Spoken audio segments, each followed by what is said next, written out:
முருகா அப்படின்ற நாமத்தை பத்தி ரொம்ப அழகா சொல்ற. மூ ரூ கா இதானே முருகனுடைய பேரு. இதுல மூ அப்படின்றது முகுந்தனாகிய திருமாலை குறிக்கும்.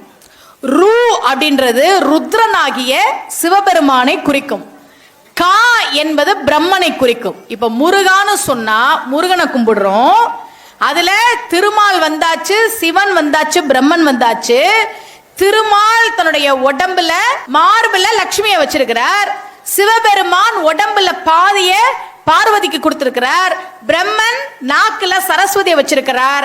அப்ப முருகான்னு சொன்னீங்கன்னா முருகனையும் கும்பிடுறீங்க, மும்மூர்த்திகளையும் கும்பிடுறீங்க, அவர்களின் தேவியர்களையும் சேர்த்து கும்பிடுறீங்க.